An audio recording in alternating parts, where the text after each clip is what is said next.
I want you to try and visualize something with me. Imagine you're driving through the American Southwest. You've got that incredible vast scenery, the red sandstone cliffs, the deep blue sky, that stark, beautiful desert landscape right on the border of Utah and Arizona. It's breathtaking out there. It really is. It's the kind of place people go to get away from everything.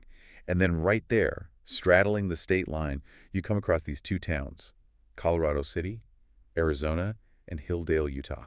And they are, I mean, technically two towns on a map, but for the people who live there, it's just one community. They call it Short Creek. Right, Shore Creek. But as you're driving through, you realize pretty quickly that this doesn't look like your typical American small town. Yeah. It feels off. Very off. You start seeing these massive homes. And I don't mean mansion in the, Beverly Hills sense. I mean these big, boxy, almost industrial-looking structures. Unfinished, a lot of them. Yeah, they look unfinished. Some of them are 8,000, 10,000 square feet. But they don't look like they're built for a mom, a dad, and 2 kids. They're built like barracks. That is a very deliberate architectural choice.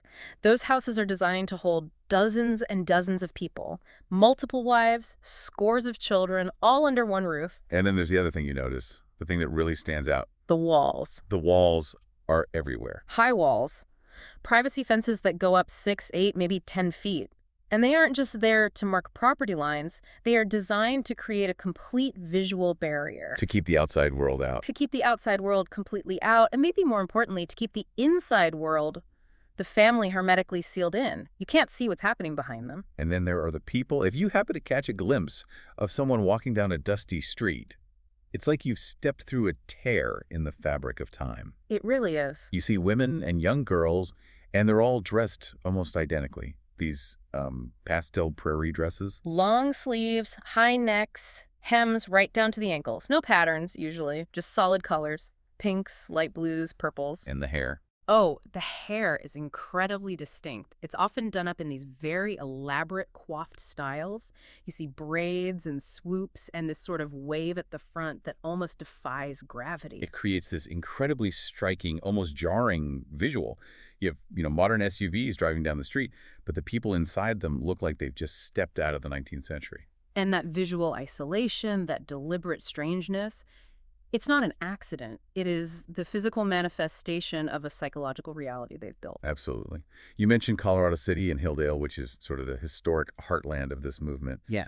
But the geography is actually much wider, isn't it? We also have to look at places like the YFZ Ranch in Texas. Yes, exactly. And the YFZ Ranch wasn't just another town, it was a fortress.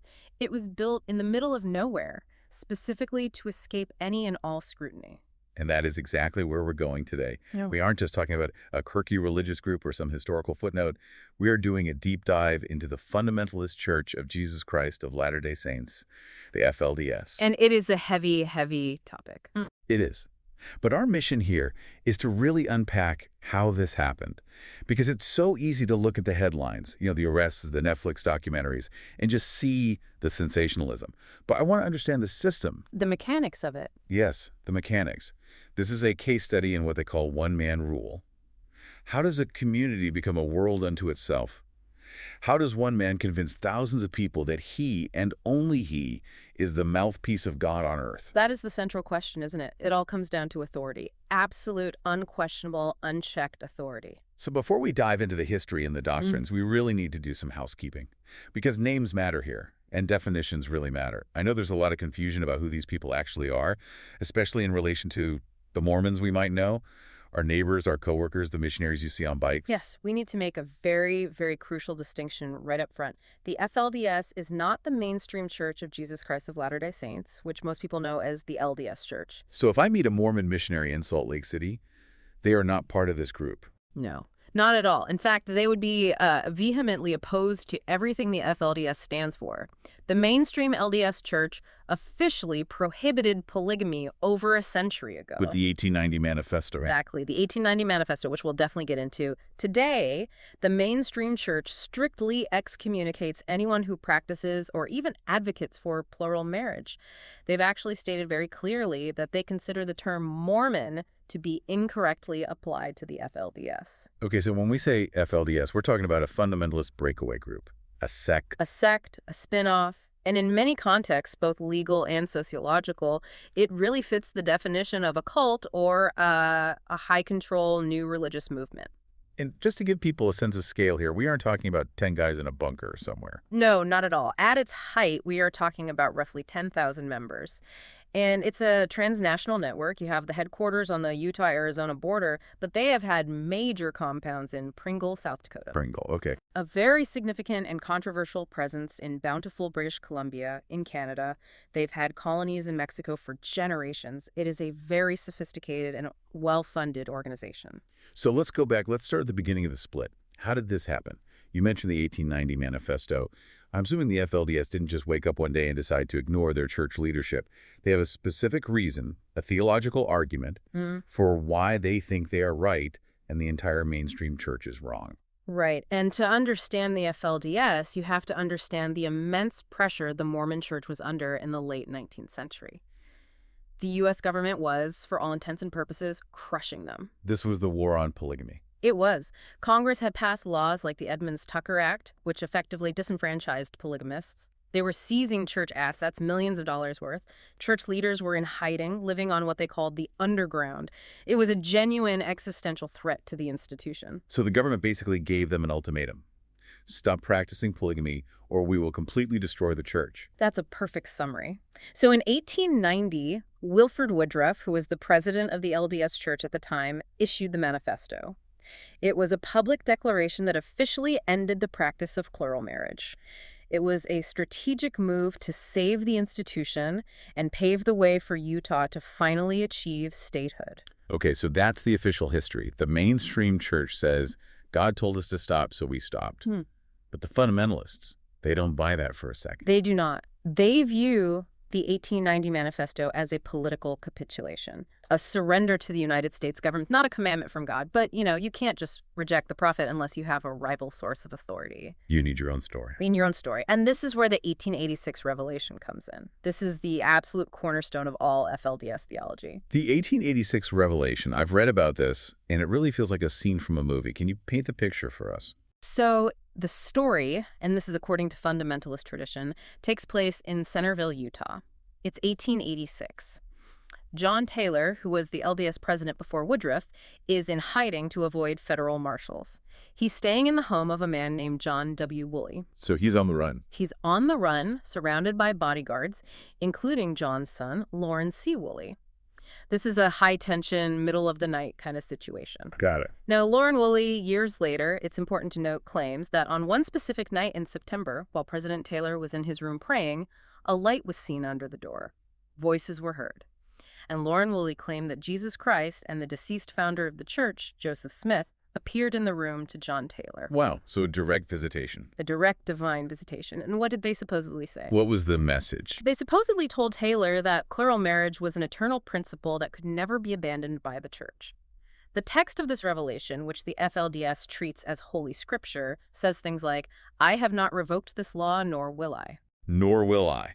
That is about as definitive as it gets. So if you believe that happened, if you believe Jesus Christ himself showed up and said that, then Wilford Woodruff coming out just 4 years later and saying, actually, we're stopping. It looks like apostasy. It looks like heresy. That is exactly the logic. They believe the mainstream church went astray, that their leaders broke a direct covenant with God just to please the government. And here's the crucial part, right? The transfer of power. This is the linchpin. Lauren Woolley claimed that before John Taylor died, he secretly set apart a small group of men, including the Woolleys, and gave them the authority to keep the principle, as they call it, alive, regardless of what the main church did. So they believed there was a secret transfer of power. Like the corporate church went one way, but the true priesthood authority was passed down to this secret parallel group. Precisely. Right. They believe the actual priesthood authority, the keys to heaven, were transferred to this separate line of men. This is why they call themselves the remnant. They believe they are the only ones left holding the true original keys of the kingdom. So this group of holdouts, these fundamentalists, they start gathering somewhere, and they pick Short Creek. Why there? Of all the places in the desert. Isolation. Pure and simple. It was the Arizona Strip. Incredibly remote, harsh, hard to get to.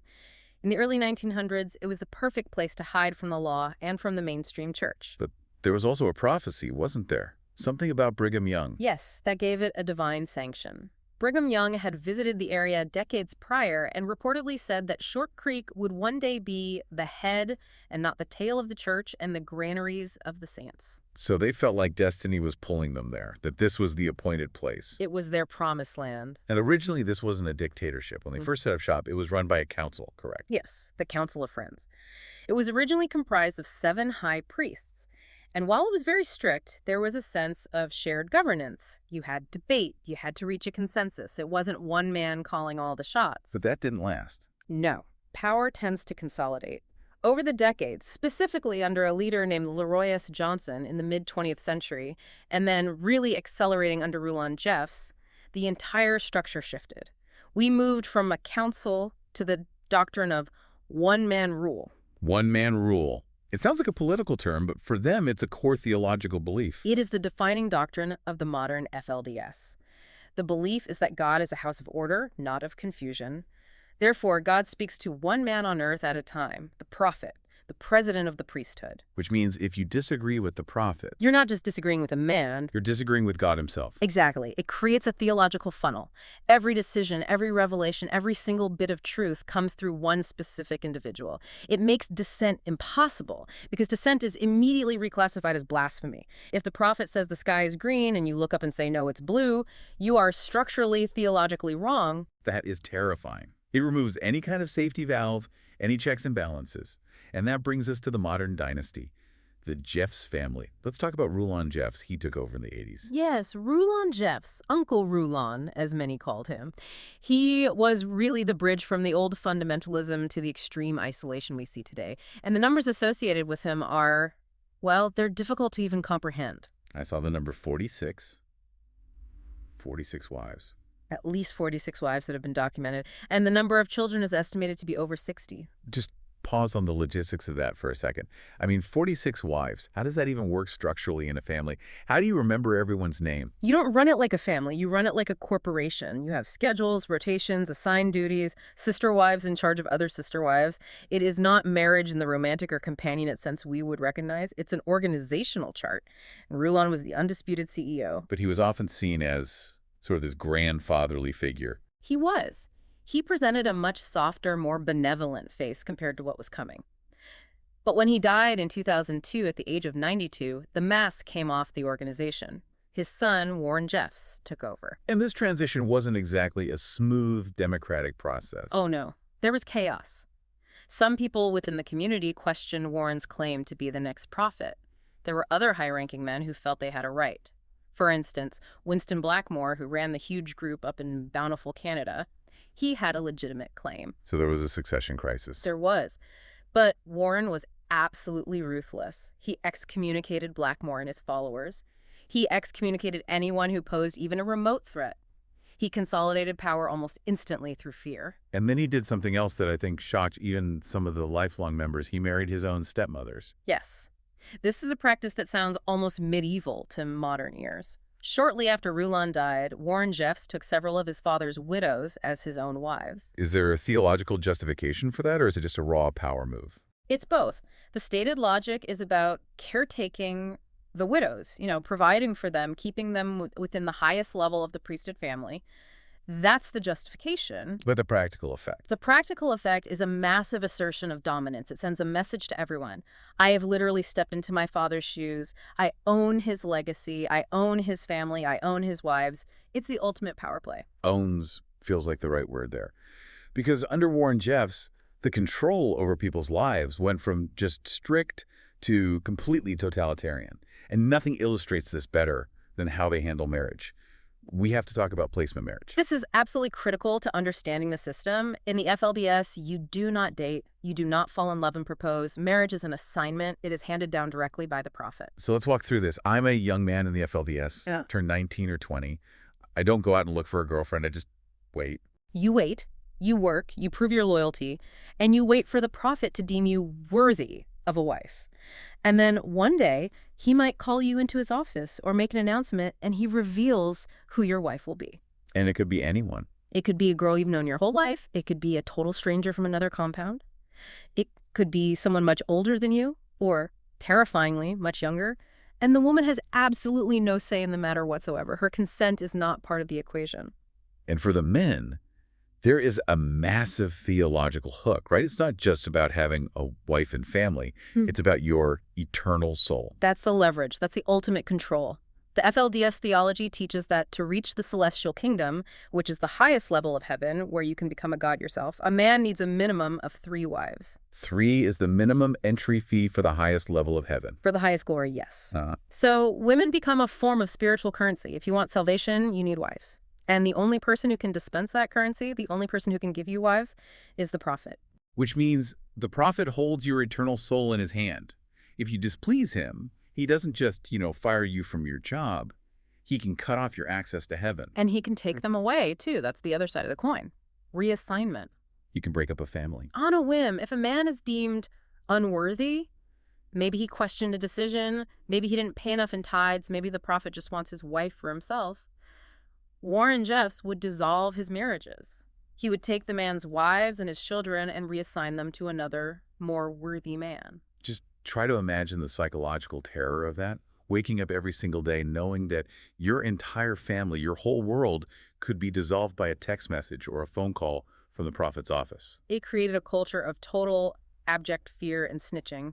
Everyone was watching everyone else, trying to prove their loyalty, terrified of being next. But it gets even darker, and I'll be honest, this part was genuinely hard to read about during the research phase. The seed-bearer doctrine. This came out in legal documents later from witness testimony, right?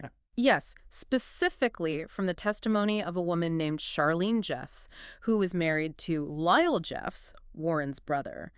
This doctrine is, it is effectively ritualized, state-sanctioned rape within the marriage. Explain how it works. Because the name itself, seed-bearer, sounds so weirdly agricultural and detached. It is. It's dehumanizing.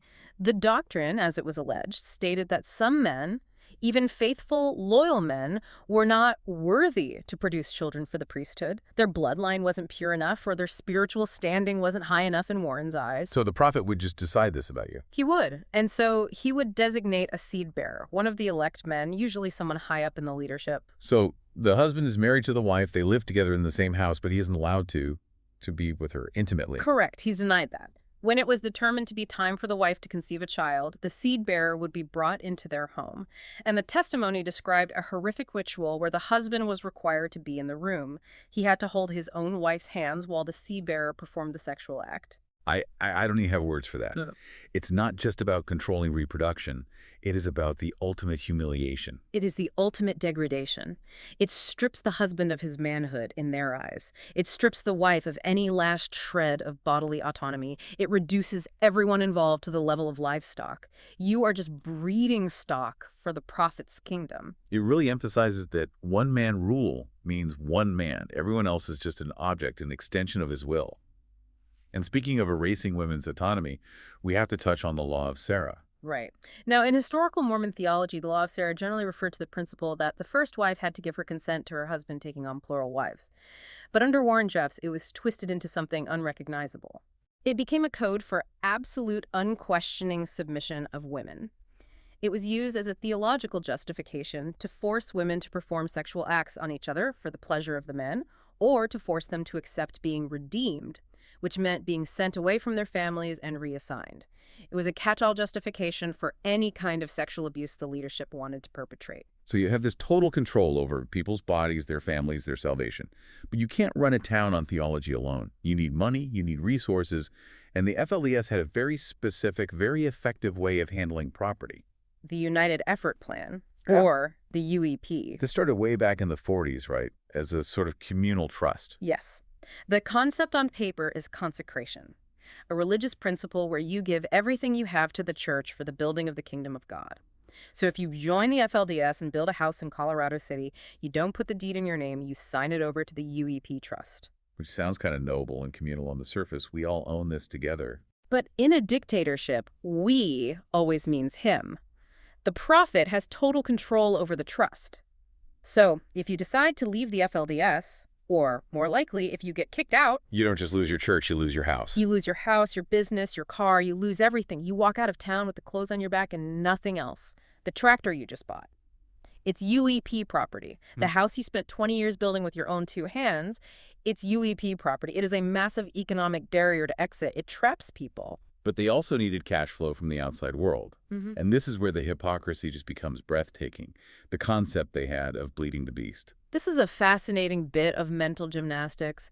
The FLDS theology views the U.S. government as the beast from the book of Revelation. It is corrupt, it is worldly, it is the enemy of God's people. So you would think they'd want nothing to do with it. No contact, no government handouts. You would think. But the doctrine says that because the government is evil, plundering it is actually a virtuous act. They felt they were entitled to the money of the wicked, and they found a massive, glaring loophole in the American welfare system. The single mother loophole. Exactly. In the eyes of the state of Arizona or Utah, a man has one legal wife, maybe. If he has 10 other spiritual wives, the state doesn't recognize those marriages. Legally, those 10 women are single mothers. And a single mother with 5, 6, 7 or more children qualifies for a lot of government assistance. A huge amount. Food stamps, WIC, Medicaid, cash assistance. They utilize this systematically. The women would be coached on how to apply as single mothers to claim they didn't know where the father was or that they were abandoned. The welfare checks would come in, and the money would often be pooled or funneled directly back to the church leadership. So they are publicly denouncing the government as the devil, while privately cashing millions upon millions of dollars in government checks. By 2003, one report showed that Colorado City, a relatively small, isolated town, was receiving about $6 million a year in public funds. They were literally funding their rebellion with the enemy's money. It's incredibly cynical, but you have to admit it's efficient. Now, I want to shift to who was allowed in this community, because we've talked about the seed and bloodlines and purity, and unfortunately, that leads us directly to the issue of racism. It does.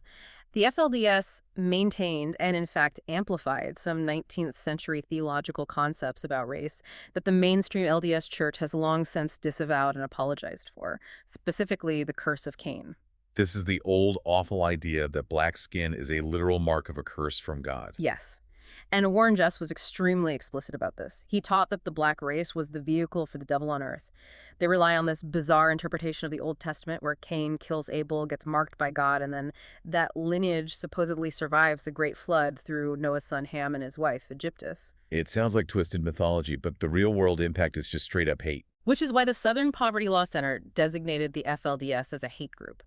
Jeffs taught that what he called Negro blood makes a person unworthy of the priesthood.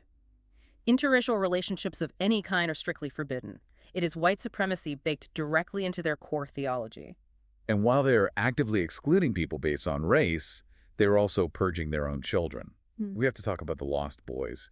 This is the part of the story that I think just breaks the heart of anyone who hears about it. It is the inevitable mathematical tragedy of polygyny. It's simple biology. Nature produces boys and girls in roughly 50-50 numbers. Right. For every 100 girls born, there are about 100 boys. Exactly. But the FLDS theology says a worthy man needs at least 3 wives. The leaders, like Warren Jeffs, have 50, 60, 70 wives. If one man takes 50 women out of the dating pool, that means 49 other men will have 0 women. The math is just impossible. So you have a massive surplus of young men. They are competition. They are competition for the older, powerful men who want to accumulate more wives. So the leadership began systematically looking for reasons to get rid of them. They targeted boys, usually between the ages of 13 and 21. And the reasons they were kicked out were just trivial, right? We're not talking about boys committing serious crimes. Not at all. We are talking about listening to a rock song on a hidden radio, wearing a T-shirt with short sleeves, talking to a girl you weren't assigned to, being a rebel.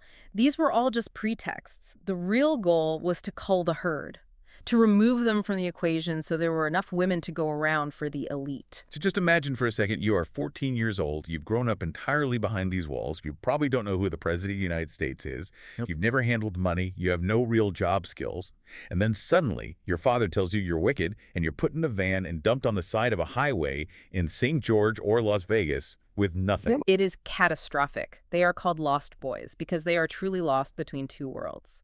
They don't have the social or educational skills to survive in the modern world, but they're forbidden from ever going home. Many of them fell into drug addiction, crime, homelessness. It was a brutal, systematic culling of their own sons. So for decades, this is all happening. The abuse, the welfare fraud, the culling of young men. And the outside world kind of knows, but mostly stays away. But eventually, the law did come knocking. And we have two major pivotal events, the raid in 1953 and the raid in 2008. And the contrast between those two events is a perfect lesson in how modern policing works and how it can fail spectacularly. Let's start with 1953, the Short Creek Raid. This was a massive operation. The governor of Arizona at the time, Howard Pyle, ordered the National Guard and state police to storm the town at dawn. We're talking 102 officers. They rounded up and arrested almost the entire adult population. Yeah, they took the kids. They took 263 children into state custody. They put them on buses and drove them away to Phoenix to be placed in foster care. Now, looking at all the crimes we just discussed, you'd think the public would be cheering. Finally, they're saving the kids. You would think that. But this is 1953. The optics were absolutely terrible. The newspapers and magazines ran these heart-wrenching photos of crying mothers reaching for their children as they were being dragged onto buses by armed men. It didn't look like a rescue. It looked like government overreach. It looked like religious persecution. So it completely backfired on the state. Completely. It destroyed Governor Pyle's political career. The public outcry was so great that the families were eventually reunited after years of legal battles. But more importantly, it taught the FLDS a powerful lesson. The world is out to get you. It validated every single paranoid sermon they had ever heard. So the raid, which was meant to break them up, actually made the walls higher. It strengthened their resolve for 50 years. It became a foundational myth. We survived the raid. God is on our side. It made them more secretive, more defiant. Okay, so now fast forward 55 years. It's 2008. The YFZ ranch in Texas. This was a different beast entirely. Completely different. First of all, the location. The YFZ Ranch, which stands for Yearning For Zion, wasn't a public town. It was a private, fortified compound. And the catalyst for the raid was very strange.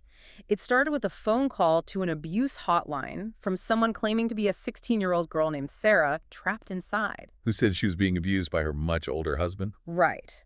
Now here's the plot twist. It turned out to be a hoax. The caller was a woman in Colorado named Rosita Swinton, who had absolutely nothing to do with the ranch. She was a known serial prank caller with a history of mental illness. Wait, so the biggest law enforcement raid in Texas history was started by a completely fake call. It was, but the call was specific enough that it gave them probable cause to get a warrant. And when law enforcement went in, what they found was very, very real. They ended up removing 439 children from the compound. And this time, the public sentiment didn't swing back to the FLDS. This time, people were horrified. Why the different reaction? Because of the evidence. In 1953, the debate was about a lifestyle choice, about polygamy. In 2008, investigators found the temple. They found the vault. They found the records. They kept records of the crime. Oh, obsessively. They kept meticulous records. They found spiritual marriage certificates written in the prophet's own hand, sealing 12-year-old girls to 50-year-old men. They found photos of the ceremonies. They found audio recordings of Warren Jeffs dictating these marriages. The sheer volume of physical documentation proving child sexual abuse was undeniable. So you couldn't spin it as religious freedom anymore? No. This was unambiguously crimes against children, and that was the beginning of the end for the leadership. Warren Jeffs, who was already on the run, became a top fugitive. He made the FBI's 10 most wanted list. He did. He was a ghost for a while, moving between safe houses. And how he eventually got caught is almost anticlimactic. It wasn't some dramatic shootout at a compound. No, not at all. It was a routine traffic stop on Interstate 15 in Nevada in August of 2006. A state trooper pulled over a Cadillac Escalade because the license plate wasn't visible. And inside, he found Warren Jeffs surrounded by over $50,000 in cash, burner cell phones, laptops, wigs, and disguises. The traffic stop, the banality of evil. He was eventually extradited to Utah and then Texas, where he was convicted of sexual assault of a child. He was sentenced to life in prison plus 20 years, and that opened the floodgates. Other leaders like Merrill Jessup, Raymond Jessup, and many others also faced convictions. The legal system finally stopped treating it as a religion and started treating it as what it was, a sophisticated criminal enterprise. You know, we've talked about the legal walls, the psychological walls that keep people in, but there is one more consequence of this intense isolation that we have to discuss. And it's not something you can see in a court document. It's written in their DNA. It's in their blood. This is the truly tragic biological legacy of the FLDS. It's a textbook case of something called the founder effect. Can you explain that for us? What is the founder effect? So, because the entire community was founded by a very small group of men, principally two patriarchs, Joseph Smith Jessup and John Yates Barlow, and because they have practiced intense endogamy, which means marrying within the group for over a century, the gene pool is incredibly small and concentrated. Everyone is cousins. Everyone is related to everyone else multiple times over.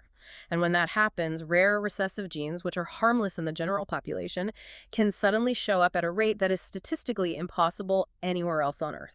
In this case, it's a devastating genetic disease called fumarase deficiency. And what does that do to a person? It is catastrophic. It causes severe intellectual disability, profound brain malformation, frequent seizures, and an inability to speak or walk. In the general global population, this disease affects maybe 1 in millions. In the Short Creek area, it is shockingly, tragically common. So in their attempt to create a pure and separate people, they actually created a genetic crisis. Biology does not care about your theology.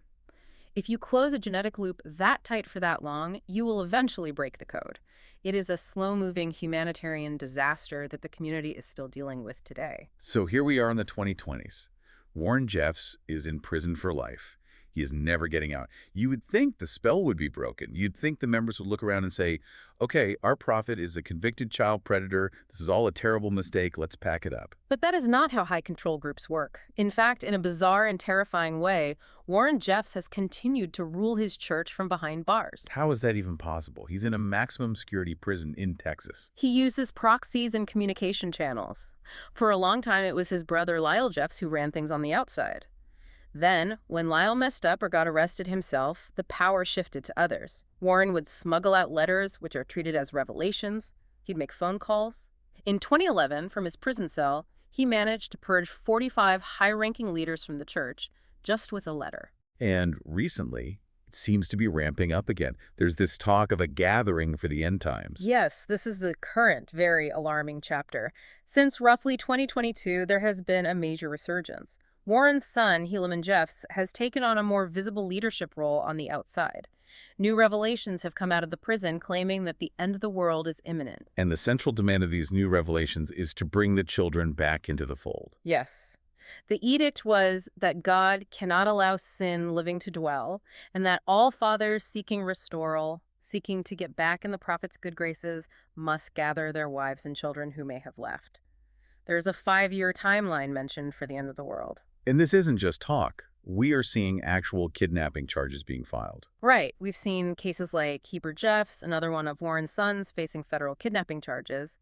Mothers who escaped the cult years ago with their kids are suddenly reporting that their children are missing, fearing they've been snatched by relatives to be taken back and be part of this gathering. And they're on the move again.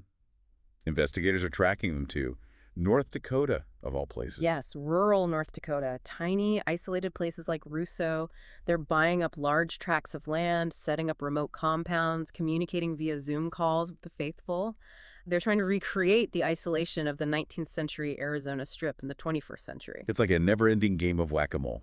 You raid the compound in Texas, they move to South Dakota, you arrest the leader, his son takes over. And when the center weakens even a little, splinkers form, which is why we have to mention a figure like Samuel Bateman. Oh, this guy. This is a perfect example of the virus mutating, isn't it? It is. Yeah. Bateman was a devoted follower of Jeffs who broke off around 2019. He started his own small splinter group near the Arizona border. He claimed that Warren Jeffs had lost the prophetic mantle and that he was now the true prophet. And the details that came out when he was arrested were just as horrific as the main group. Maybe even worse in some ways. He was arrested in 2022. He had accumulated 20 wives, many of them underage girls, and he allegedly was seeking to marry his own teenage daughter. It shows that the structure of one-man rule is the fundamental problem. It attracts predators. As long as you have a theology that says one man holds all the power and can take whatever women he wants, you will always have men stepping up to fill that role. So let's try to synthesize all of this. We started with that visual of the twin towns, the unfinished houses, the prairie dresses, the high walls. We've walked through the history of the split, the rigid theological hierarchy, the abuse disguised as salvation, the systematic fraud, the genetic tragedy. It is a tragedy in every single sense of the word, Yeah. from the theology to the biology. And for me, the biggest takeaway from all this is the sheer power of the narrative they created. They built a world where fraud was a virtue. Bleeding the beast wasn't theft, it was a holy act. Abuse wasn't rape, it was a placement marriage for God. They completely inverted morality. That is the ultimate success of a system like this. It completely rewrites reality for its followers. If you can convince someone that the outside world is not just different, but fundamentally evil, and that their eternal soul depends on staying inside the wall you've built, you can get them to do absolutely anything. Which leads me to the question I want to leave everyone listening with. Warren Jeffs is in a maximum security prison. The secrets are out. The evidence of his crimes is on the internet for anyone to see. And yet, right now, as we speak, there are families packing up U-Hauls and driving to the freezing cold in North Dakota because a convicted child predator in a prison cell told them to. It completely defies logic. So if prison and evidence and the destruction of your own family can't break the spell, what possibly can? Is there any way to reach someone who has been taught their entire life that listening to an outside voice is a mortal sin? That is the question that keeps former members and law enforcement and families with loved ones still inside, awake at night. And I honestly don't think we have the answer yet.